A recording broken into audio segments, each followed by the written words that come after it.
டெல்டாவுல பாலும் தேனும் பாயுதுன்னு நம்ப வச்ச ஆளும் மன்னர்களுக்கு குடிதனிக்கே குடம் ஏந்துரோம்ங்கிற மக்களோட உண்மை குரல் தலைவர் விஜயோட பயணத்து வழியா கர்ஜனையா கேக்குது. இந்த சத்தம் உங்களை தூங்க விடாத முதல்வரேன்னு தலைவர் விஜய் சொன்னதுக்கு அப்புறம் தூக்கம் வருமா? வச்ச குற்றச்சாட்டெல்லாம் பொய்ன்னு சொல்ல சொல்லி அறிவாலயத்து ஆதரவு நரிகளை தூண்டி விட்டிருக்காரு முதல்வர் ஸ்டாலின். சிஎம் சார், மனசை தொட்டு சொல்லுங்க, வெளிநாட்டு முதலீடா இல்ல வெளிநாட்டுல முதலீடா?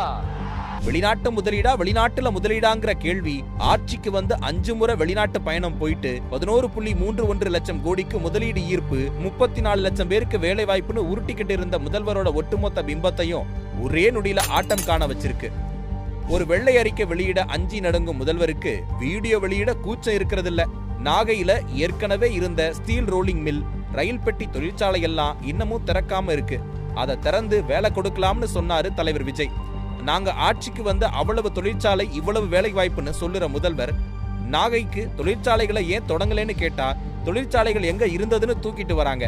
வரலாற்று சிறப்பு வாய்ந்த நாகையில இருந்த கப்பல் கட்டு தொழிற்சாலை, டாடா ஸ்டீல் ரோலிங் தொழிற்சாலை, ரயில் பெட்டி தொழிற்சாலை எல்லாம் இருந்துச்சு. இப்போ வேறு மாவட்டங்களுக்கு போயிடுச்சு. எதுக்கு? இங்க உள்ள இளைஞர்களுக்கு அதை மறுபடியும் திறந்து வேலை கொடுக்க கூடாதான்னு கேட்டதுதான் கேள்வி. வாரிசுகளுக்கு முதல்வர் நாற்காலிய தந்தா போதும்னு இருக்கும் முதல்வர் ஸ்டாலினுக்கு இளைஞர்களுக்கு வேலை வாய்ப்பு ஏற்படுத்தி தருவதை பத்தி என்ன யோசனை இருக்க போகுது? அப்புறம் மீன்வளம் நிறைஞ்ச நாகை மண்ணுல ஒரு மரைன் கல்லூரி இல்லையேன்னு கேள்வி கேட்டா மரைன் கல்லூரி என்னன்னு தெரியாத அளவுக்கு தமிழ்நாடு அரசோட ஃபேக்ட் செக் கம்பெனி இருக்கு.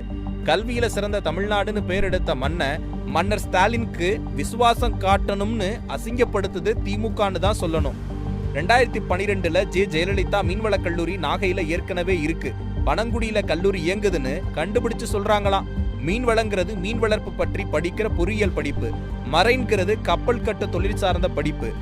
நாகை இளைஞர்களை கப்பல் பொறியியல் சார்ந்து படிக்க வச்சிருக்கணும்னு சிஎம் சாரை பார்த்து தலைவர் விஜய் கேட்ட கேள்விக்கு பதில் தர முடியாம திமுக வாடகை வாய் ஊழியர்களை வச்சு ரெண்டும் ஒண்ணுதான்னு உருட்டிக்கிட்டு இருக்காங்க.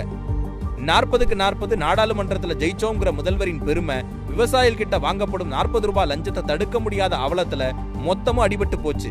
திருவாரூர் மண்ணுல எழுந்த கேள்வி ஒரு எச்சரிக்கை. 2011 மீத்தேன் திட்டத்துக்கு கையெழுத்து போட்டு நாகை திருவாரூர் டெல்டா பகுதியை மொத்தமும் அழிக்க பார்த்த கைகள் முதல்வர் ஸ்டாலின் அவர்களோடதுதான்றத மறந்து போயிடுமா என்ன?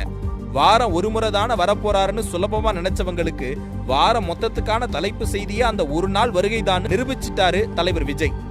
அவரோட கேள்விகளை திசை திருப்ப அரசாங்க ஃபேக்ட் செக்க களமிறக்கி திமுகவுக்கு விசுவாசம் காட்ட வேலை செஞ்சாலும் உண்மையை யாராலும் மறைக்க முடியுமா?